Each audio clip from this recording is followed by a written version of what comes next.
Um, okay, so today I am kind of tongue-in-cheek calling this lab easy mode. I know I said we were going to do missing data, but I'm going to save that for Friday. Today I'm going to cover the packages and functions that you can use to fit some of the models that we've been fitting all semester using both frequentist methods in R and also using some higher level functions that make some of the model fitting that we want to do a little bit easier to work with now that we understand how these models work. Um, so I'm getting a little bit of background noise from somebody, so unless you got a question, if you don't mind making sure you're on mute. I'm not sure who that is. Okay, cool. So let's begin. Um, so first, GLMs. Right. So I'm going to cover first the kind of logic here today is that there is a basic syntax that R uses to fit models. So there's a basic syntax in R for formulas. Right? So formulas take the kind of generic function with the tilde that has an outcome variable on the left-hand side of the model and predictors on the right-hand side of the model. And so that formula syntax we've kind of left behind as we've moved into rethinking in a more Stan-like approach. Stan is the Bayesian model programming language that rethinking interfaces with. But the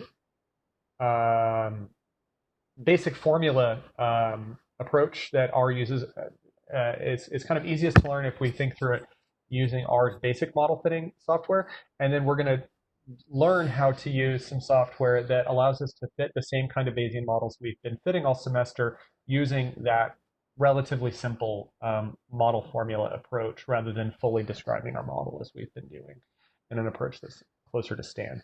So I want to walk us through the frequentist kind of built-in R functions to get our head around how the formula and model fitting infrastructure in R works. And then once we know that, we can move on to the BRMS package.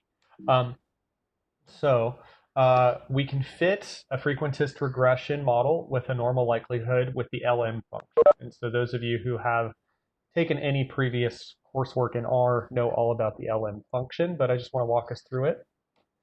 Right? So our formulas take on an outcome by predictor 1 plus predictor 2 data structure, right? Where the outcome for our regression model is on the left-hand side and the linear function for our regression model is on the right-hand side, right?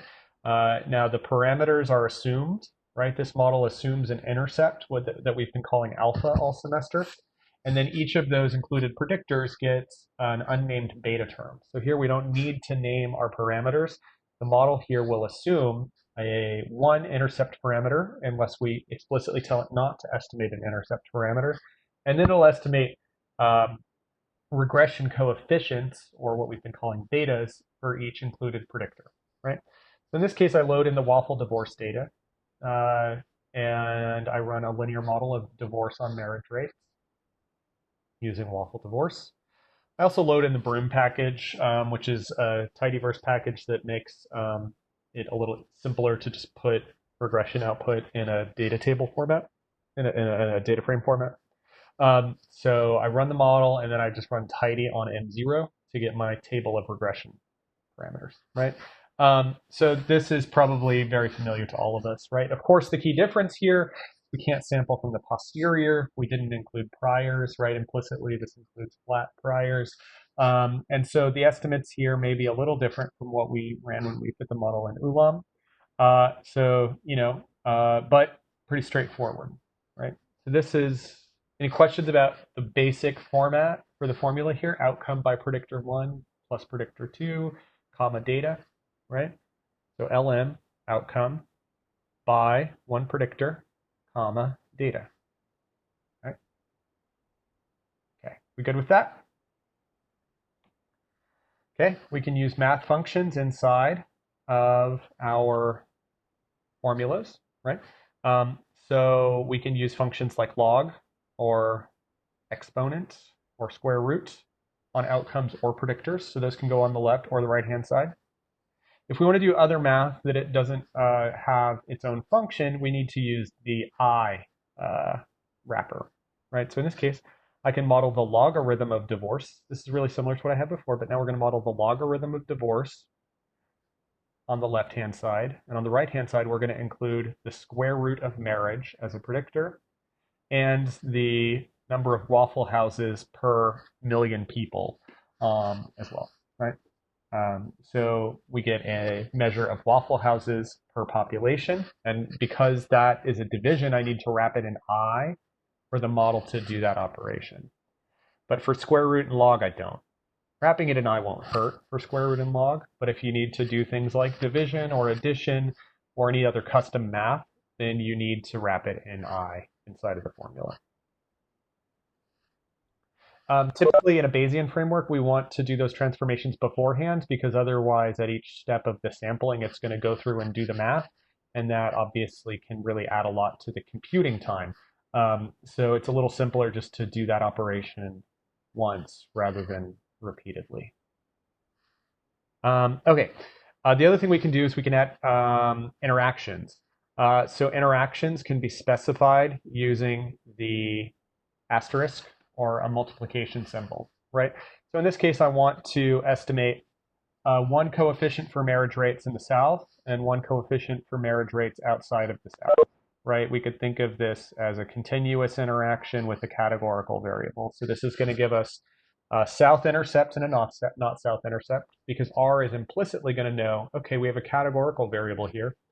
So I need to estimate a intercept term for that categorical variable, where the model default intercept is now the intercept for the northern states. And then we have a slope on marriage. And then we have a deviation from that slope on marriage for the south. So implicitly, this marriage slope is the marriage slope for the north, and this is the one for the south, right? Feeling okay about all this so far? Any questions? Okay, so this is probably review for a lot of people, but it doesn't hurt to review. The reason I'm going through all this is we're going to use it in the Bayesian context now. Okay, so the GLM function. This may be new to some of you. So the GLM function is a lot like the LM function. The key difference is it takes a family argument, right?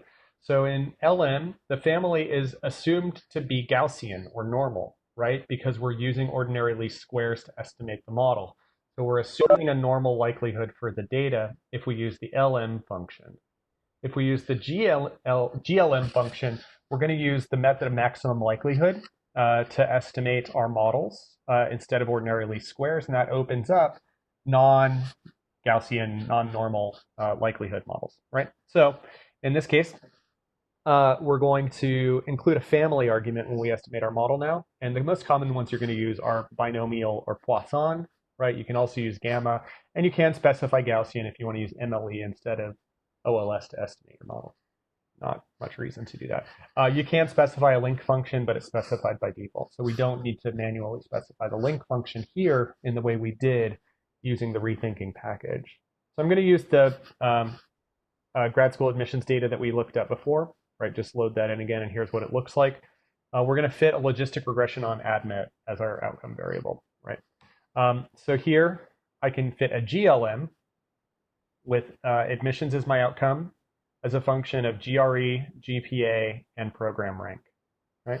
I probably should have turned program rank into a factor variable instead of leaving it as a continuous variable, and I didn't do that. But that's okay. We could easily change that. So you could just wrap this in factor within the call to the formula. Let's just take a look at how you could do that if you haven't seen it done before. So here's where I estimated that model, right? And instead, I'm going to wrap this in a factor to transform it, because currently, right? Sorry, need to clear that. Okay. Ooh, there's a nice density plot that we'll get to in a little bit. Okay, so head admissions, right? Currently, rank is a double or a continuous variable, right? But I might think that program rank should be treated as a factor instead. And so now we get it as a categorical variable instead of as a continuous variable. So we get intercepts for each program rank in terms of admissions probability rather than a continuous slope, which probably makes sense given the question. Okay, cool. So in order to specify that I'm estimating a logistic regression here, I give it the family equals binomial argument, right? That's the only thing I need to do to change it into a logistic regression rather than normal likelihood is to put GLM instead of LM and family equals binomial. Yep. Questions about that? I'm going to walk you through a couple other models with this, but the family argument is really all you need in GLMs. Okay, so we could also do binomial count models using GLM, right? Pretty similar. Here we're going to exactly work through the example we worked in lecture. This is the UCB admit data from the rethinking package. And here, right, we want to predict the number of admissions, and the total number of possible admissions is admit plus reject. That's the number of applications, right? We're going to use that to estimate the probability of admission. So in order to do these binomial count models, I need to put a C-bind, right? I need to basically give it two columns. One column is the outcome equals 1, and the second column is the outcome equals 0, right? So, because remember, a binomial model is modeling a binary outcome. So we want column 1 to be the count of cases where the outcome equals 1, column 2 to be the count of cases where the outcome equals 0. And if we had a total applications number, we could just do applications minus admit to get reject, right? But in this case, I bind the ones with the zeros, and I make that a function of applicant gender plus factor department, right? And here's what that looks like. So we get an intercept for each department where A is left out, and then we get a coefficient for men relative to women. And it's basically showing that there's not much going on here. Okay, again, these are frequentist models, right? But that's fun. In case, in a lot of your work, you're going to be using frequentist models instead of Bayesian models. Everything we've learned about modeling extends to both cases, right? The basic kind of ideas about varying intercepts, varying slopes, interactions, thinking about likelihoods, that all applies. So the only difference is whether you're specifying priors and you're able to do posterior inference.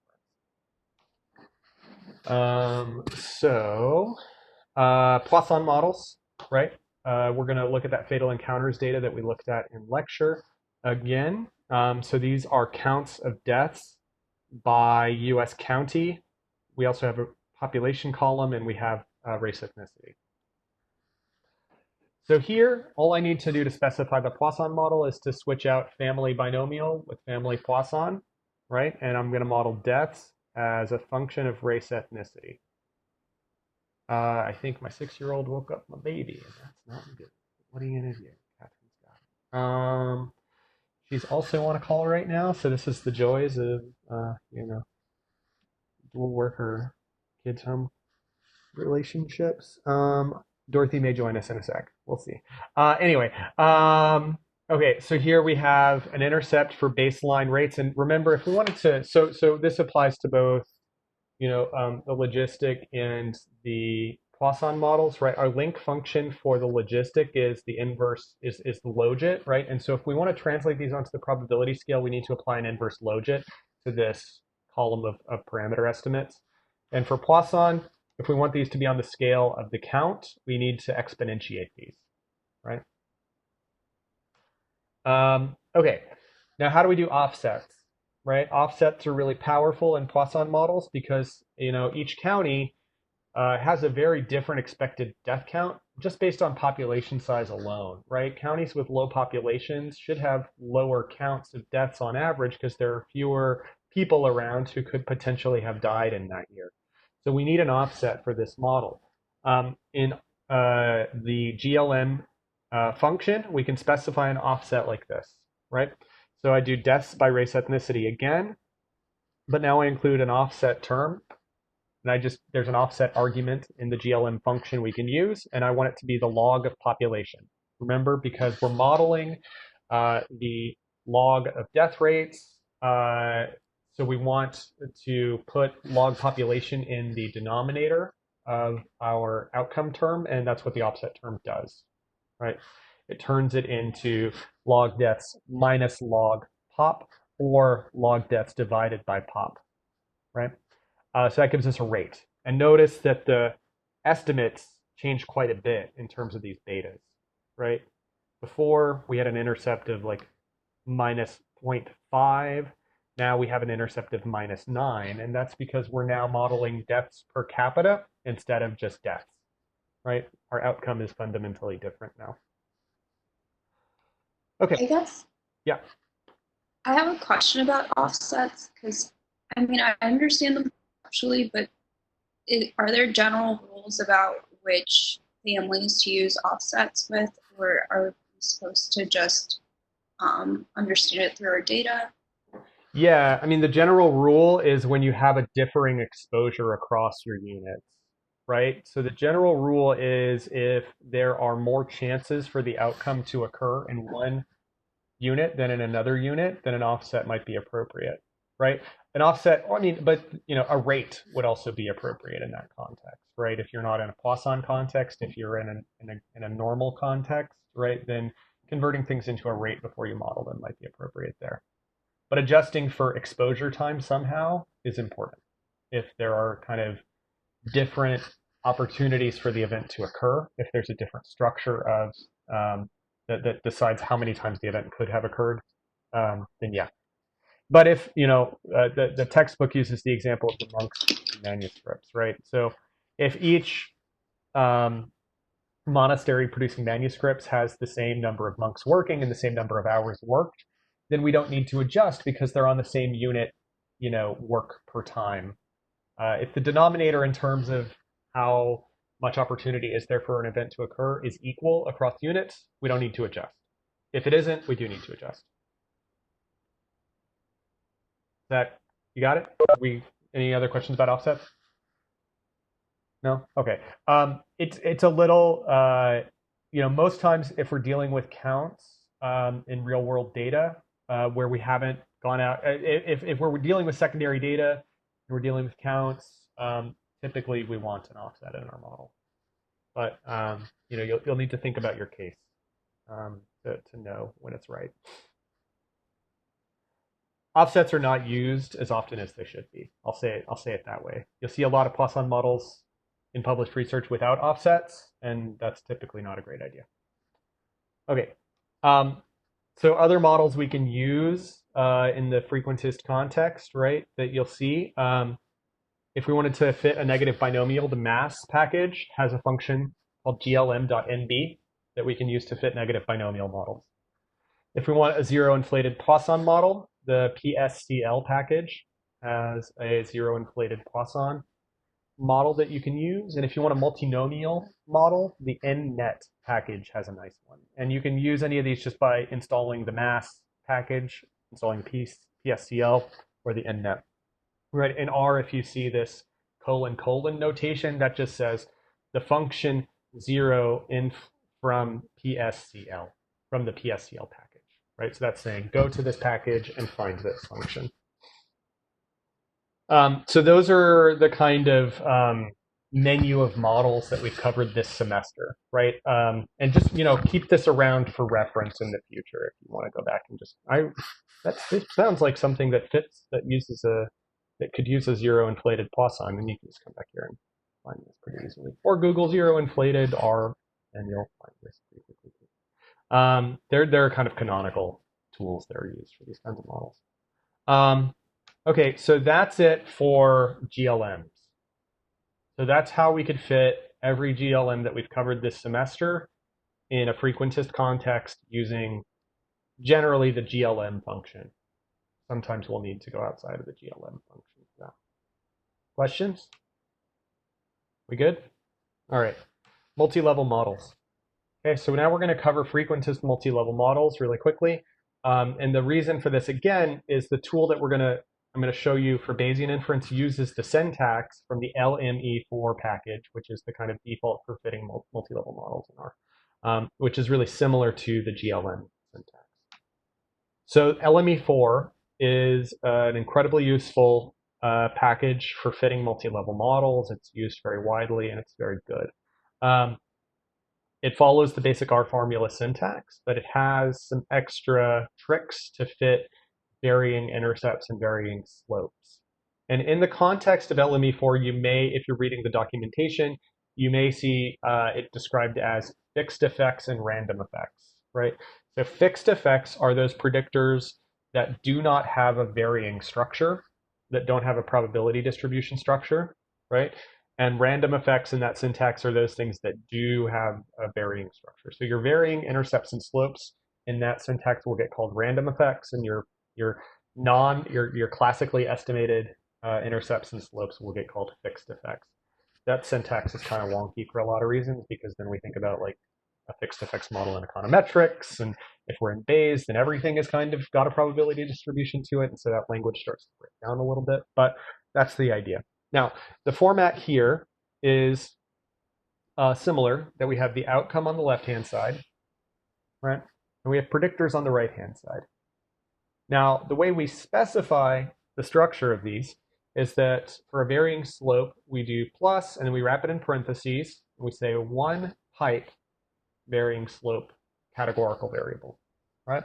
And if we want to have a varying intercept, we specify that we want a varying intercept type by whatever categorical varying slope term or varying intercept term. I'm sorry, I wrote that backwards.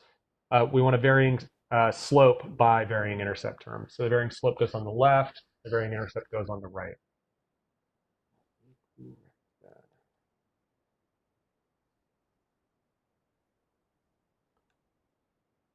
Okay. Yeah, so we are going to use the Gapminder data to think about fitting a multi-level model here. So just to show you how it works. So to fit a country intercept model, right, as we did in the varying intercepts lecture, I'm going to load in Gapminder.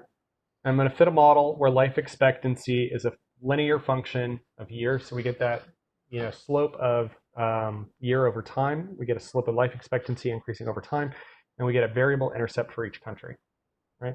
That's what that term does. It says fit us an intercept for each country that has a probability distribution to it. And this is what some of the output will look like if you tidy it. If you do a summary call on this, you're going to get a ton of output, but this is really all we're after, right? So that's what our intercept term looks like. That's kind of wonky.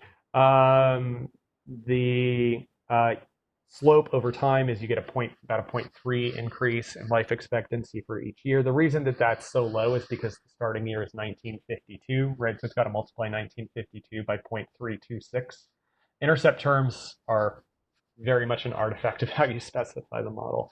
But here is where we really want to think about, remember when we looked at multi-level models, I was trying to drive home that the sigma parameter, the sigma alpha parameter on your variable intercepts is really interesting. And here's where we get it in lme4. We get the SD of the country intercepts, right? So that tells us how different are countries on average from each other, right? What's the standard deviation of the intercepts within countries? Now, lme4 is basically going to fix the average there at 0, and then it's going to allow there to be a standard deviation term that it estimates from that, right? So we're saying that the countries on average have a standard deviation of 11, and then within countries, the residual deviation after we've adjusted for country characteristics is 3.5. That's saying there's more variation across countries than there is within countries over time, right? It's saying that once we adjust for the average level of life expectancy in a country, there's not much swing within a country over this time period, right? Falls pretty close to the regression line after we do that. Cool. So what if I want to add a more complicated structure?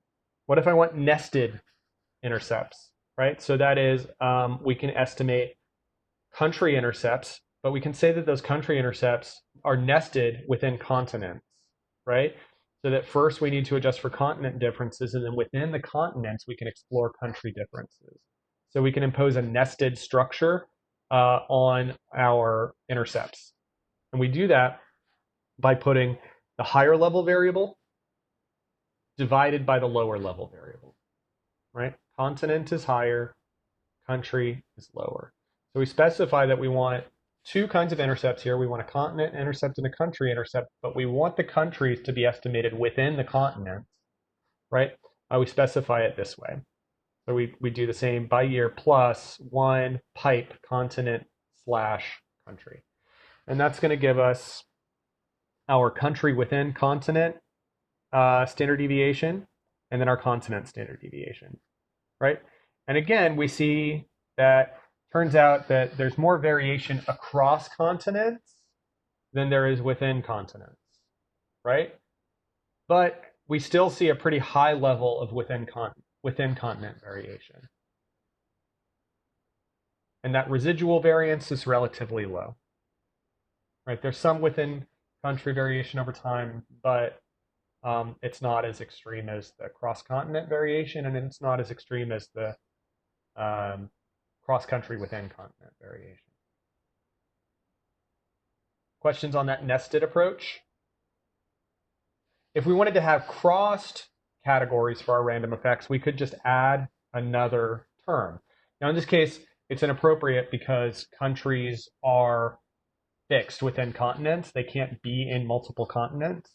But if we had a context where people could be, where countries could hypothetically have, I don't know, if Turkey joins the European Union and we decide it's no longer in Asia, it's in Europe now or something, then you could include plus. So in that case, we would have a syntax that looked like this. And that's going to estimate a model where the continent intercepts are estimated totally separately from the country intercepts. They're not nested in this context, where we don't first estimate continent variation and then estimate country variation within continent. Okay. So this is a crossed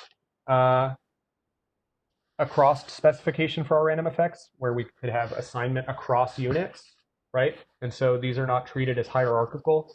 And this is a hierarchical specification for multiple random intercepts, where one is nested within the other. Cool on that? Okay.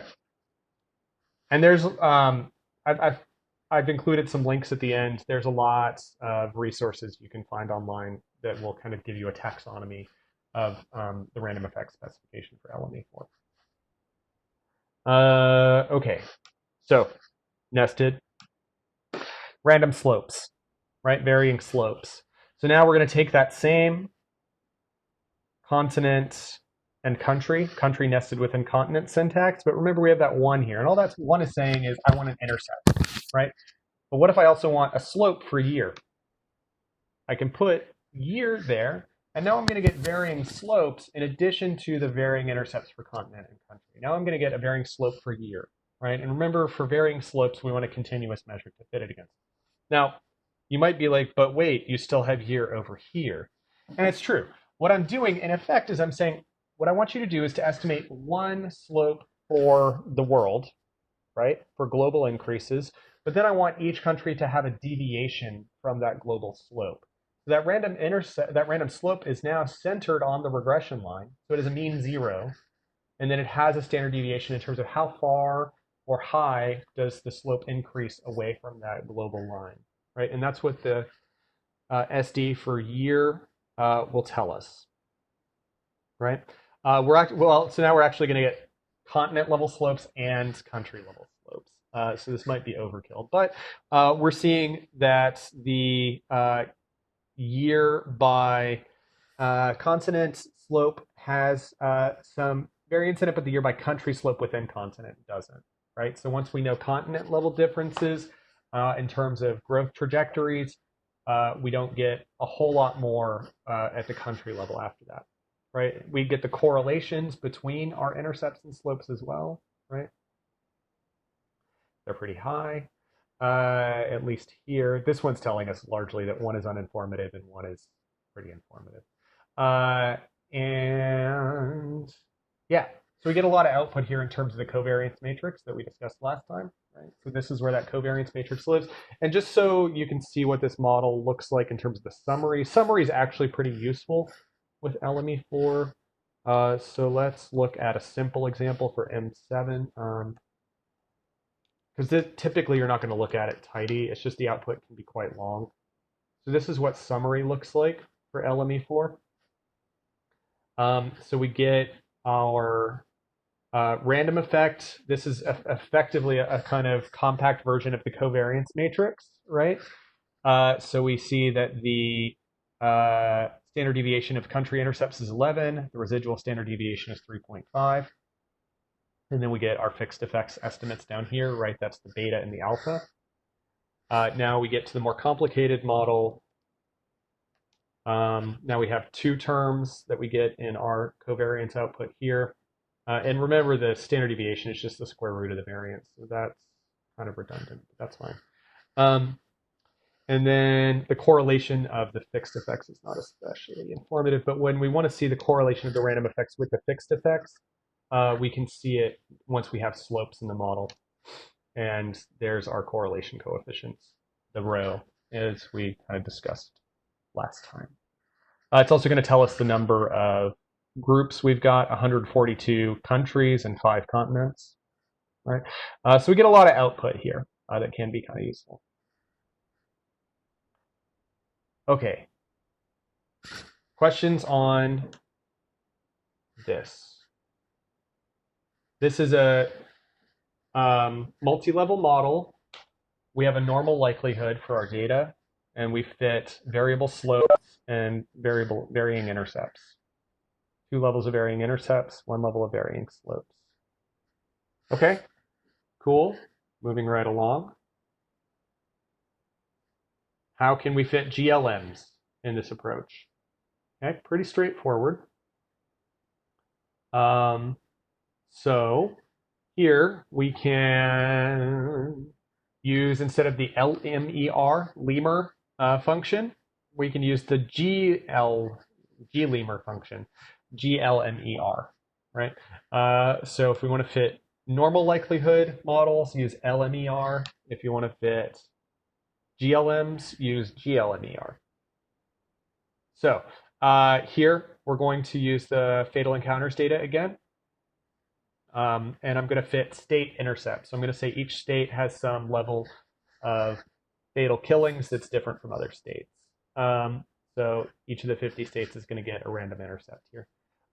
So here's the output, right? The only thing, as we did with GLM, is I specify family, right? So if I want a non-normal likelihood for my multi-level model, I give it the family argument. Right? So in this case, family equals Poisson, because I want to fit a Poisson model. But this will work with logistic regression if you tell it family equals binomial, same way. lme4, if you Google lme4 family, you'll get a list of the options for likelihood models that are included in lme4. Okay, so similar output as we've seen before. We can see that there's about a 1 standard deviation on those state intercepts when the national intercept is minus 0.7. So that's a higher magnitude. There's quite a bit of variation across the states. That's how I would interpret that. And the intercept term is the baseline rate for African American deaths relative to Latino deaths, relative to white deaths. So the expected count of white deaths is higher than the expected count of either other group, but that's likely a function of population. So what about offsets? Offsets are slightly different here in that we don't do the offset equals as we did with GLM. Right, so in GLM, we specified the offset in an argument after the formula. Now we're going to put the offset inside the formula in lme4. It's a little different. So here, I'm just going to add plus offset log pop, right? And effectively what an offset is it's a regression predictor because it's on the right-hand side of the equation, but there's no parameter on it, right? We constrain the coefficient on it to be effectively 1.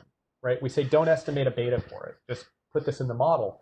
And what that does, because of rules of logarithms, is it turns it into a rate once we put that in the model. Right? So the offset term basically says, I want this in the model, but I do not want a coefficient. Right? And that implicitly converts it to a rate. Note again that the magnitude of our betas is way different than it was in the non-offset model because we're modeling rates now. We're not modeling counts anymore. But we still see a lot of state variation. And now that we have that in there, we actually are going to see higher rates of expected deaths for African Americans and Latinos than we do for whites. Right? Now that we've adjusted for population. Questions about the offset or the GLM kind of specification? within lme4. This is pretty easy, right? It's pretty straightforward to fit these multi-level models in the with the lme4 kind of approach. All we need to do is add our random effects term over here, and it works the same as it does for a GLM. Cool? So when I was kind of saying this should become our default, and then you saw how crazy those model specifications looked, and you're like, but this is nuts. It's really hard. It is really hard, but we have some high-level tools that can make it really easy, right? As long as you understand the model you're trying to fit, adding this state intercept, variable intercept term that's going to partially pool those intercepts is really easy to fit, right? Okay, so over dispersion, right? I mentioned before that we can model. So you notice that, I advised you to basically never use a Poisson model for social data, right? Because it's always over dispersed, right? Well, in this case, the data is absolutely over dispersed, but I haven't adjusted for that yet. And typically we could use a negative binomial to do that, but we can also use multi-level models to account for that by, in effect, adding an error term into our model. Now, Poissons usually don't have an error term, but we can fit a random effect for each observation of the data to effectively add in an error term into our model. And that sounds crazy because now we're going to estimate, where n is the number of rows in our data, we're going to estimate n random effects in addition to estimating state random effects, in addition to estimating whatever else is going into our model. That's a whole lot of parameters, but we're not in that degrees of freedom world where that's going to constrain us anymore, right? Because these have a probability distribution, we're not constrained by how many parameters our model is going to fit.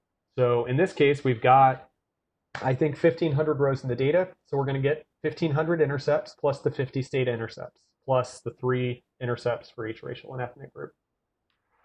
So I add that in by just creating a new variable called obs_in. It could be called whatever. It could just be called index. And I make each row a sequence of integers starting at 1 and going to the number of rows in the data, right?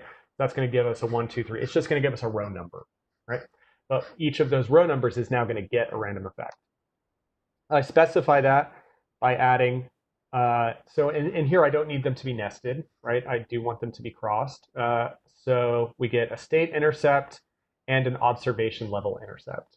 And that's effectively adding in an error term into our Poisson model, which allows for each observation to be different from the Poisson expectation, right? So that models the overdispersion. And here we see quite a bit of overdispersion, right? That observation level variance is about the same as the state level variance, right? So we do have a lot of overdispersion in this model, and you can see that that's going to impact our beta estimates a little bit, right? But where it's really going to fly is our standard errors should go up in this context, and our p-value should go down generally, right? So the standard error before on the intercept was 0.07. Now it's 0.075, right? Typically adjusting for overdispersion is going to make our confidence intervals a bit wider and more realistic, right? So if you see people running Poisson models without overdispersion, don't trust their confidence intervals, right? Or at least ask, hey, did you test for overdispersion? Because often those intervals are going to be too narrow. This is once you're in the multi-level context, this is the best way to model overdispersion in count models. Don't worry about negative binomial anymore, right? You can just model it with those observation level intercepts. Questions about that? On the flip side of, like, if you see others, when you're doing your own model, do you test for overdispersion first, or should you just include it? You should just assume it. I mean, and if there isn't any overdispersion, the standard deviation of those intercepts is going to be close to 0 because they'll be close to the Poisson expectation. Okay. So if I saw that you could think of this as residual standard deviation. If I saw that that was very, very close to 0, then okay, there's not much overdispersion in this model. And if I'm worried about the complexity of my model, I could remove it at that point. It doesn't cost us too much to put it in. And I've never seen a social process that wasn't overdispersed. Yeah, there are tests you can run, but I think it's typically not necessary because assuming overdispersion is generally the right. But the way, if you were thinking of a test, if your standard deviation on that observation level intercept were close to 0, then there's not much over dispersion in the model. There's not, because what it's effectively doing is saying after we've created our Poisson expectation for each model, how different is that observation from that Poisson expectation? And if it's right on it, then we don't have over dispersion. Okay, so other questions about any of these GLM or lme4 models? This is a really quick crash course, but given what you already know, I think you should be able to pick up and use these tools relatively easily. The difference, of course, with these approaches is that we don't get posterior inference, right? We have to rely on the central limit theorem and ideas about, sampling distributions to make inferences about our parameters, right? And we also don't get the benefits of posterior predictive sampling, which is, I think, one of the key things that we get out of the Bayesian models, where we can simulate new data quite easily. But these models all work with predict functions. The problem gets in terms of your problem will get into how you quantify uncertainty. You can generate the linear predictor quite easily. Your confidence intervals will get tricky, especially with these multi-level models, because you have a few different sources of uncertainty. Okay. Other questions? No? 3, 2, 1. Bayes. Okay, so we're now going to cover Bayesian models with this syntax, right? So even if you want to stay Bayesian, right, the syntax I've shown you will be useful now, because the rethinking package is great. And if you want to really dive in to that approach, I think the next step would be to learn Stan, right? Is to just go all in and start to learn how to code your models in Stan. And given the way we've been working, you're not that far from doing that, right? But there are a couple of packages that have been developed within the last 5 to 6 years that have given users a pretty high level interface to Stan, where you can use the syntax that's built into R to fit models through R Stan, as we've been doing with rethinking. But we can now use the lme4 and GLM syntax to do it. So there's two packages that are widely in use. One is called RStan ARM, that's developed by Andrew Gelman's team, which is great, but it's not quite as fleshed out as the brms package, which is widely becoming the kind of default for this sort of approach. So I'm going to show you brms. Now it uses RStan, so if rethinking is working for you, brms will work for you without problem. You'll need to install it, but it's going to use the core R and lme4 syntax. And it's going to use the same model fitting software we've been using. It's going to use Hamiltonian Monte Carlo, and it's going to use RStan to pipe your model into Stan and then use the HMC engine within Stan to estimate your model, right? Specifying priors is pretty straightforward. And it also has reasonable default priors built in for most models if you don't want to bother. But typically, if you're going to fit a Bayesian model, you should think about and specify your priors yourself. But if you're just kind of wanting to quickly fit a model, you don't actually need to. It has defaults. There is a full translation of the statistical rethinking book into BRMS available at this link, right? It's kind of neat. It's a little, I'm glad it exists. It kind of follows the letter of the law a little too closely in terms of exactly replicating everything in the book using the tidyverse and BRMS packages. But for example, when we get to multi-level models, we can look at the examples from the book, right? And here is one of the models fit in the book. And we can see where we could use the BRM function within the BRMS package to fit the same model that we saw described in the book, but now using the BRM function instead of ulam, right? So I'll show you how this works. And all this said, the rethinking tools are great. If those make sense to you, keep on using them. But this, I think, is the logical next step, right? And McElrath suggests this as the next step after you master the material in the book. You should, and you understand how these models work, you should move on to these other more efficient approaches, right? But you still need to think through what goes into your model. And I think it is easy for users who don't understand what goes into a Bayesian model to jump into this package without really understanding what's going on. But we all do now, so we're good. Okay, so let's load in brms. Again, you can install .packages, brms, if you haven't, to work with it. I'm going to use the waffle divorce data again, right? So I'm going to predict divorce rates with marriage as my single predictor. I haven't specified alpha, I haven't specified beta, right? I'm not naming my parameters. So this is exactly the same as in that GLM call with, right? Up to here, exactly the same as GLM, or LM, rather. What's different is that I have priors now, right? So this is how one way to specify priors in BRM. There's a few different ways to do it, but I think this is probably the easiest. So if I want my intercept to have a 0, 2 prior, right? I say that I'm going to make a vector of priors, right? So I'm going to say my prior is equal to, I'm going to give it 3 priors in this case. C, remember C just wraps objects together, right? So, C 1, 2, 3 makes me a vector that has 1, 2, 3. In this case, I'm making a vector of priors, making a collection of priors. I'm sticking them together. C stands for concatenate, right? So I want one prior to be normal 0, 2, and I want to say the class for that is going to be intercept, right? So it's going to say that the intercept for the model should have a 0, 2 prior, right? I haven't named my parameters here, so I use this class argument to tell it which parameter to stick that prior on. Then for my term on divorce, or on marriage rather, my beta, I want a normal 0, 2 as well.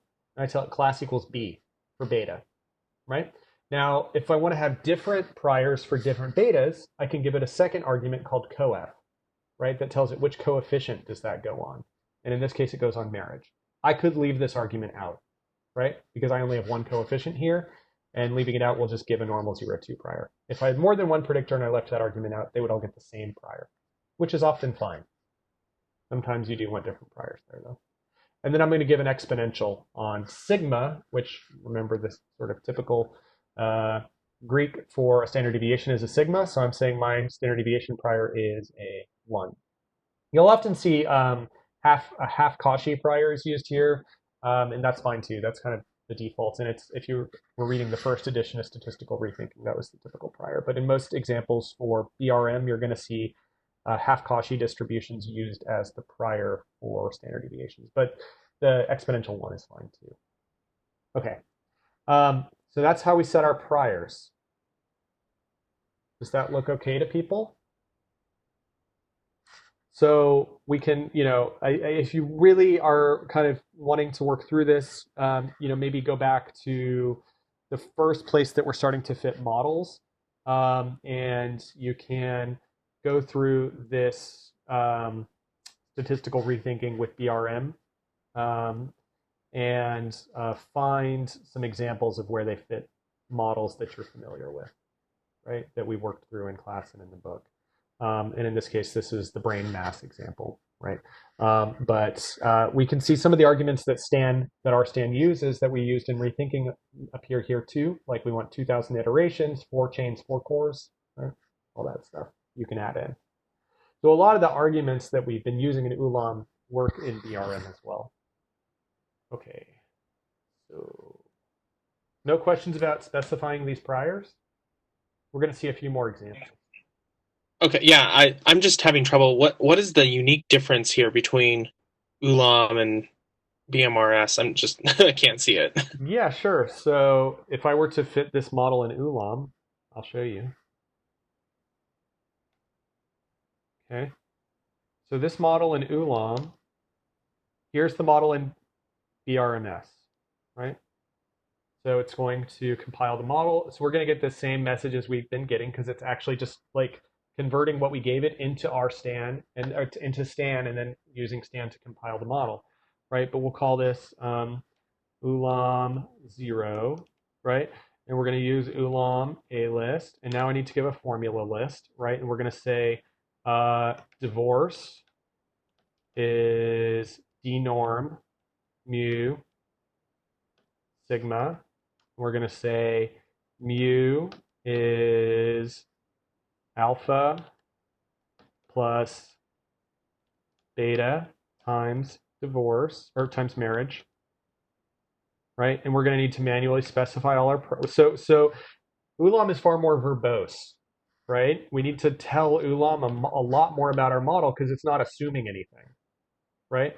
Um, so alpha is distributed d-norm 0 to every coefficient must have a prior, right?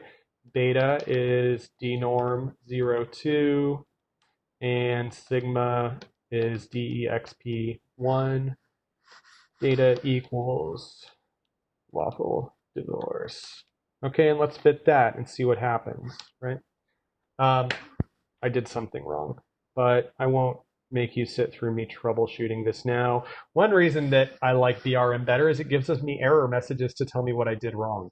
Um, sometimes a lot of times you don't get error messages in Ulam when something isn't working correctly. I'm not quite sure why. I need to think about what I didn't specify correctly in this model for it to work.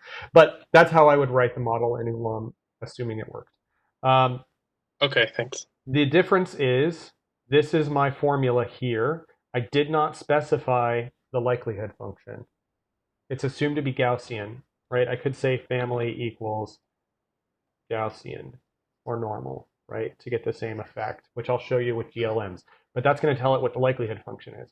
Instead of explicitly specifying the likelihood function, as I do here, it's assumed here. Instead of explicitly specifying the linear function here, I write it out using the R formula syntax here, right?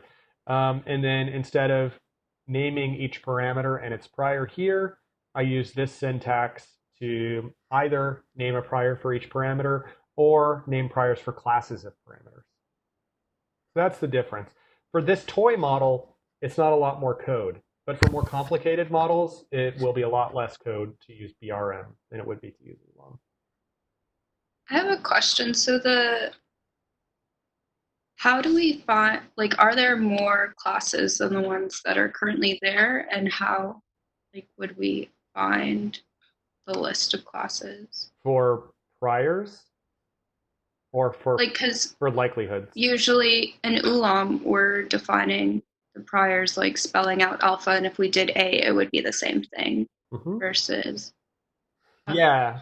So you'll need to work through the documentation, but Okay, cool. typically you'll get. So the document. I'm still kind of getting my head around how BRM specifies these things. The documentation is developing, but I've got a couple links at the back that will walk you through it, and we're going to work through examples as well. Thank you. Yeah. But so you'll have, intercept will be the population intercept. That will also apply to varying intercepts, right? So yeah, I'm not sure what the exhaustive list of classes is, but I just wanted to know how to find it, but the set prior was helpful because I looked up class and that is just like way too broad of a thing, obviously. yeah. So question prior or question set prior will get you to the help file, and that tells us a little bit. And once it defaults to B, see details for other valid parameter classes, and then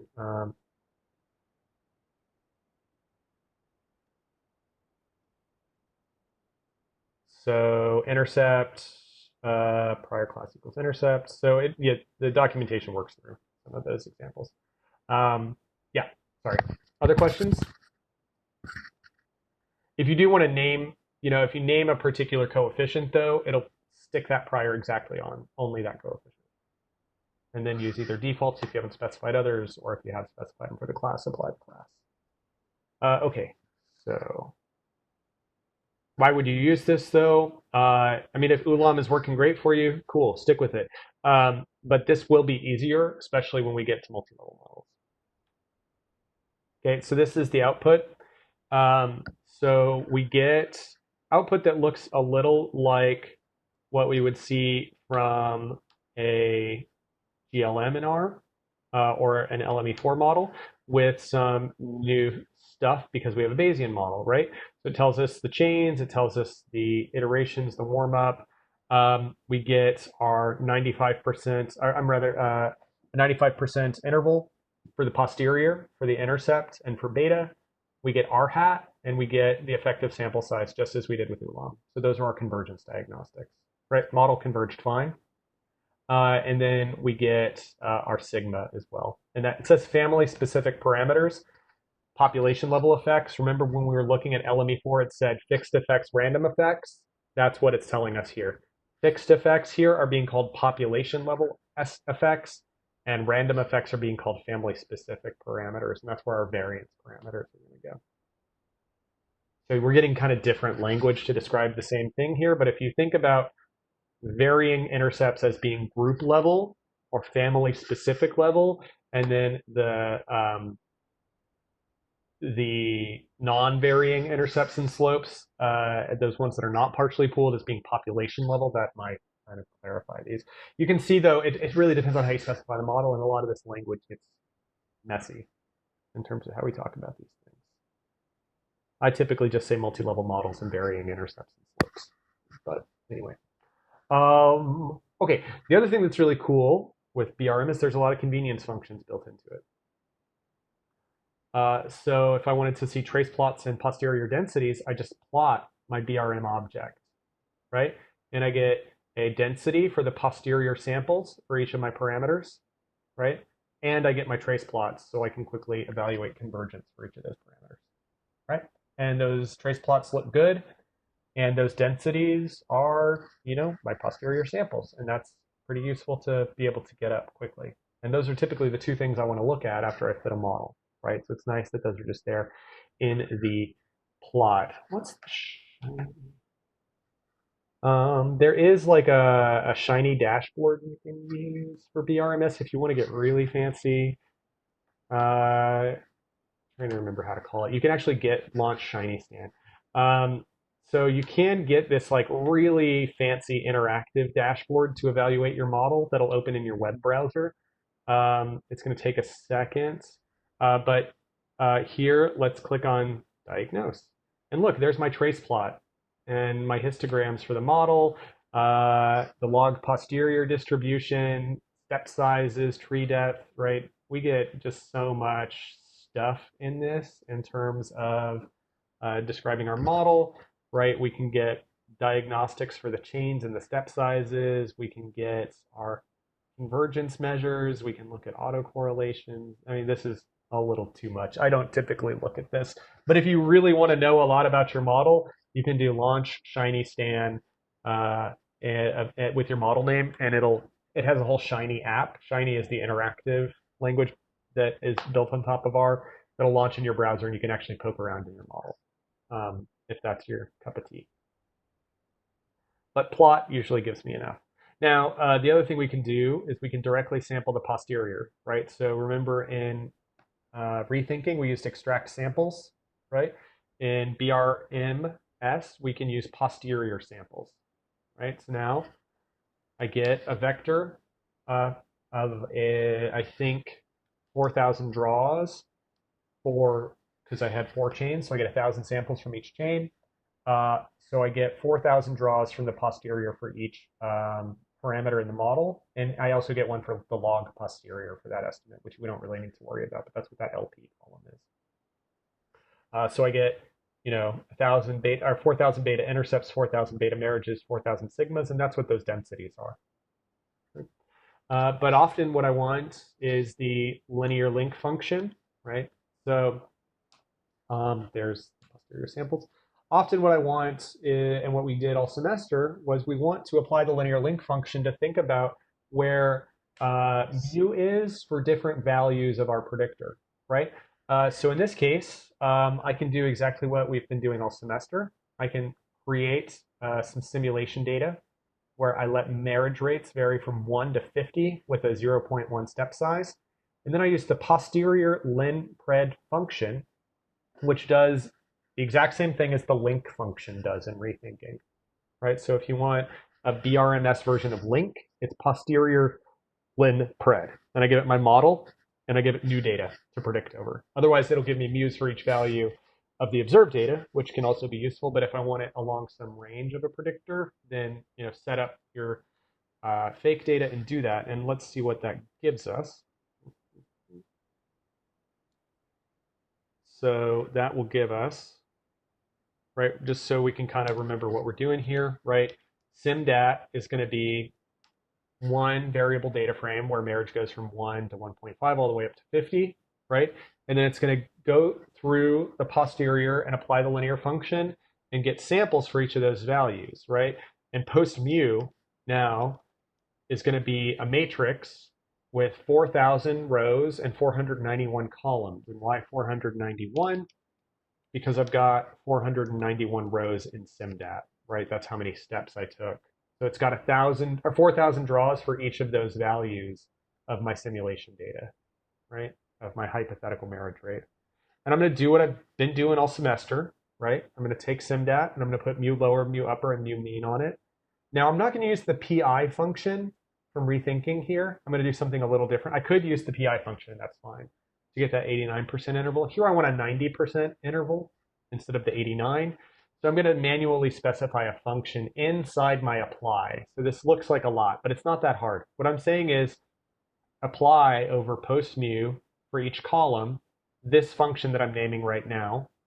And it's just going to be the quantile of x at the 0.05 percentile, right? So give me the fifth percentile of that distribution as my lower, and give me the 95th percentile of that distribution as my upper. So I'm basically specifying a custom quantile function inside of my apply function, inside of my apply call, which sounds crazy, and it is a little crazy, but it works fine. So if you ever want to do something, PI and then calling the first row and second row still works fine. But this is going to give me, the fifth percentile and the 95th percentile of each of those 4,000 predictions for each level of the data, in addition to getting the mean. So this is really similar to what I've been doing to generate those linear summaries to understand our posterior for mu in models, right? Where we pull out the lower, the upper, and the mean, and then ggplot the whole thing, right? Assuming ggplot will work. Come on. There we go, right? And so that's something we've been producing all semester, right? Pretty straightforward to do that. In the frequentist context, what you'll typically do is just like rely on the central limit theorem and add like a 1.96 times the standard deviation to each point on the line to give your intervals. But here we're just going to directly sample the posterior, which I find to be a little cleaner of a way to think about uncertainty. Okay, cool with that. I know this looks slightly different, but I hope that this kind of setup for how to visualize your model inferences is pretty familiar to you at this point. And again, all this code is going to be up online, so you can have this as a reference. And there are some other packages and functions that are trying to make this kind of stuff even easier than what I've done here. The tidy Bayes package and the is one. I haven't explored it too much yet, but I plan to in the next. It's relatively new. I'll just type it in. So if you Google tidy Bayes, it applies the tidyverse principles and the ggplot principles to Bayesian analysis using Stan, and it can make your objects a little easier to work with for ggplot and stuff like that. Okay, cool. So we're going to work a couple more examples and then we'll be done for the day. Logistic regression, right? So here, I'm going to use BRM again. Same function, with LM and GLM, I switched out the function name, but here BRM is going to be the only function we use to fit models. We're going to do admission by GRE and GPA. Now I'm going to give it family equals Bernoulli rather than binomial because it is a binary outcome, and BRM wants it to be called Bernoulli instead of binomial. If you're doing a binomial count model, give it binomial, right? Remember, Bernoulli is just the special case of the binomial when n is fixed at 1, right? So we get that binary outcome. Okay, data is admissions. And here, I'm going to set my prior for my intercept and my prior for my beta. And here, I didn't specify GRE and GPA separately with the coef. So I just want to have the same prior on both, right? And that's fine. By not specifying coef, it's going to set priors for both parameters. And here's the output. I want to kind of work through one other thing we can do with this. So there's the model output that we can talk through really briefly.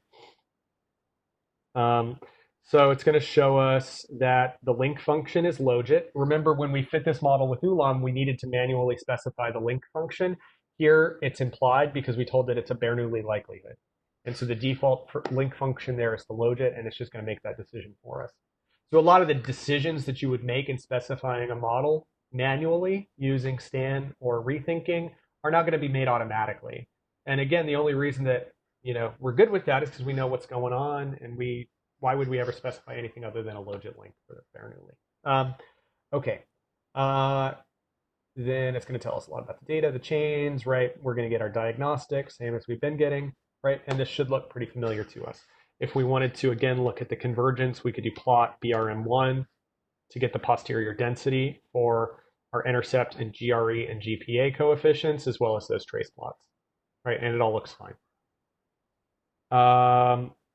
Okay, cool. Next. Oh, right. I wanted to show you priors, right?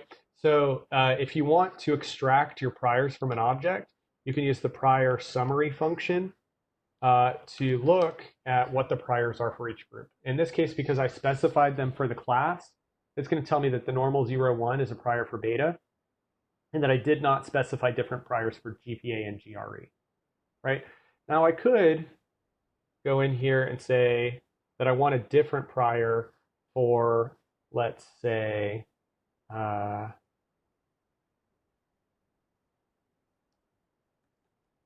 we want the prior for GPA to be there, but we want to have a slightly wider prior for GRE.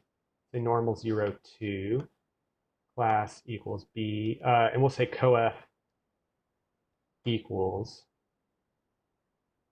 GRE. I don't know if I need to give it a class argument here. It will tell me if I do. I don't. So it's going to now use a different prior for GPA and GRE, right? And if I had more than one predictor, then it would have the same prior for all the other betas that are not GRE and a separate prior for GRE, right? But if you want to just confirm what the priors are for your model, you can use that prior summary function to go grab. Okay. Not going to wait for that model to run. We'll tab back over. Okay. Questions about the logistic regression model here? We're good? Okay. So multi-level models, and here's where this thing shines. Is it's built to accept the syntax of those lme4 formulas, right? So if you want to remember what that model looked like for the multi-level slope, right? This is what that looked like using Ulam, right? We specified this as our model, and we're still doing that, but now we're just going to and as you're writing your paper, you're going to need to indicate, what your priors are and explain them and defend them. But instead of using this code, we're going to use this code, right? So I'm going to scale and center my variables, and this is my model now, where I'm saying the centered life expectancy for a country is a linear function of the year with random slopes per year for each country, right? I'm going to have a Gaussian family, and I'm going to have a 0, 5 prior on my intercepts, and that's going to be for both the global intercept and for each country intercept, right? So those random intercepts are going to have a 0, 5 prior as well. But that's going to be adaptively kind of fit, right, with the data. The sigmas are going to have an exponential 1, and I'm not specifying those for each parameter in the model as I was here, right, where sigma country was DEXP1 and sigma was DEXP1. Now those are both defined at the same time here, right? And the alphas and the multi-normal structure of that is understood by default in the model because of how I specified it here, right, with this varying slopes and varying intercepts format. It understands that that's going to be multivariate normal. I do want to give it that LKJ2 prior on the correlation matrix, as we did. But otherwise, it is a lot more straightforward to set these priors. Okay, that other model ran, that's fine. Just so we can see what the impact of setting those different priors is. I just want to show you. there. We have the normal 0, 1 on GPA and a normal 0, 2 on GRE, just like we specified.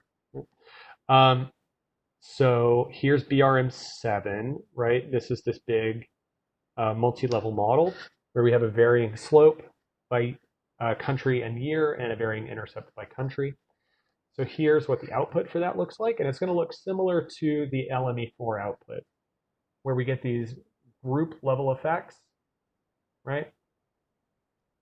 And so that's the standard deviation for the overall intercept for the model is 0.96.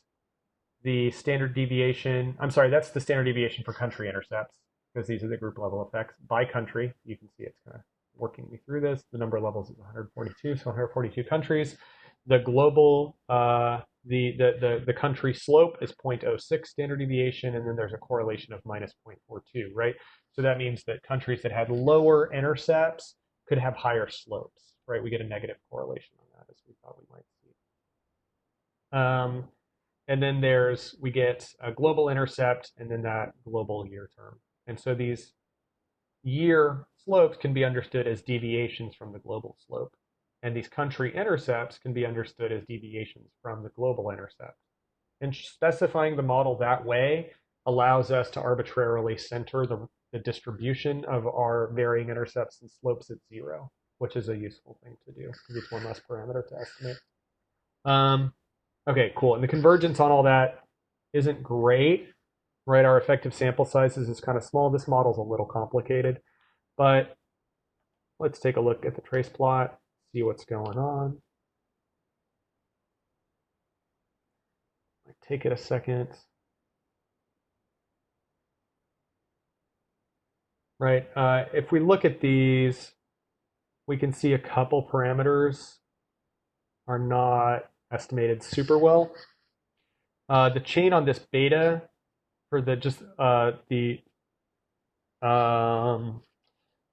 so the chain on the intercept estimate. I guess that's the population level intercept. I would need to think through this, but that doesn't look like a great sampling performance. The model's not mixing. The chains aren't mixing especially well. And it looks like they're having a hard time exploring the space. For year, it looks okay. The standard deviation terms look okay, right? And then we can go on to the next plot. There's one more for sigma, and that looks just fine, right? So in this case, the only parameter that really makes me worried is this one, right? The other ones look okay, but we'll survive. If I were working on this for a paper, I would spend some time thinking about whether this is the right model or whether I could parameterize the model differently to improve the sampling performance.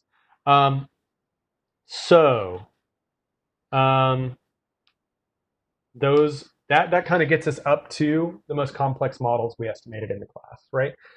There's no reason I couldn't do this with the fatal encounters data with a Poisson, and in fact, in a recent paper, I used the brm package to fit a multi-level Poisson model to do this, right? So this is a really nice high-level package that can help us, once we get comfortable with these models, can help us fit them in a way that's a little more straightforward to work with. And for someone like me who is really familiar with the formula syntax in R, this is a really nice approach because my brain thinks in terms of those R formulas, right? And so this maps onto that very nicely. If that's not you and you really like the ULAM or the STAN format where you're specifying each of your model parameters really carefully, that's fine too. Here's a little further reading. So there's a really nice intro to BRMS that's been put together, including, so Paul Berkner is the author of BRMS, and he's a co-author on this paper that gives a really detailed overview of the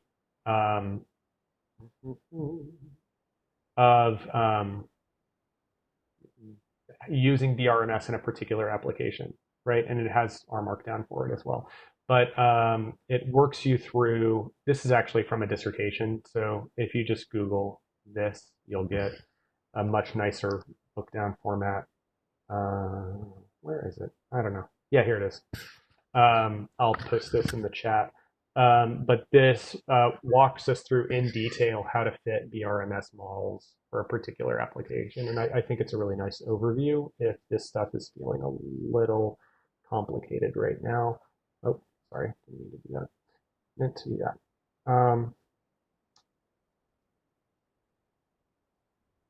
Okay, so there's that link.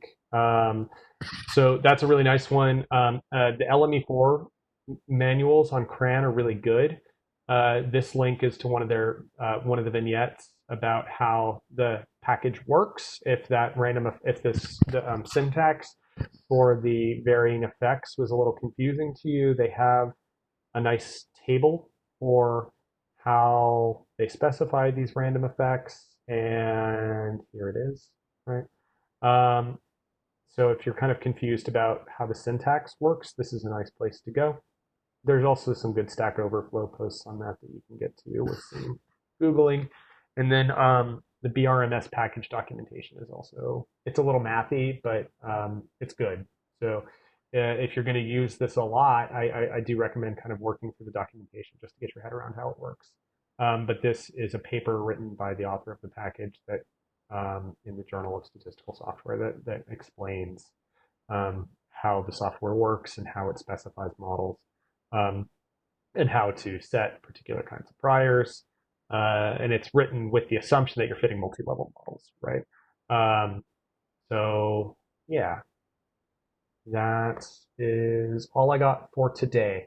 I know I called this easy mode, and it's not exactly easy, but I do think it is easier than what we've been doing for most of the semester. And I think, once you get comfortable with what we've done this semester, I think making it a point to try and pivot over to some of these other tools makes a lot of sense because it lines up really nicely with the other way you fit models in R. And so once you kind of start building up your understanding of how these models work, you're simultaneously building up your understanding of how other kinds of models in R work. And I do want to say, learning R, I've tried to make sure you have a good foundation, but this is something that just takes a lot of time and a lot of patience, and it requires you to work through your own problems, right? Like your own research and writing code for your own research is where you're going to really improve your skills, right? Because the kinds of problems that you're motivated to solve and motivated to write software to solve is where you're really going to start to shine. And I think, this is the kind of R feels like a language to me, in any language. After you've, been working in it for a couple of years, you'll start to feel pretty good at it. But I'm still learning new stuff in this language all the time, right? BRMS is relatively new to me. Tidybase is on my list of to do in terms of figuring out how it works. It's a rapidly evolving language that does require some work on your part to keep up, but I think the payoff is worth it. But if it still feels frustrating to you, that's okay. It should feel frustrating probably for at least another year, right? But once it clicks, then you'll have a superpower. And it's nice. Okay, so last questions for me for lab. On Friday, we're going to cover missing data. And we're going to cover both the chapter in terms of how to use Bayesian models to do imputation, but I'm also going to show you the mice package to show you how to do multiple imputation with chained equations, which is a pretty typical way to handle missing data problems. We can use Bayesian models to impute data on the fly. The problem is when we need to impute categorical variables. It handles continuous variables just fine, but if we have missingness on categorical variables, it gets a little trickier, and that's where turning to external packages can be really nice, and it's a fine default to use. So I'll cover both approaches on Friday. Any other questions though? No? Okay. Well, stay safe, stay well, and I will see you all on Friday for our last lecture. I'm going to be sad to leave though, but it'll only be for a short while, I'm sure.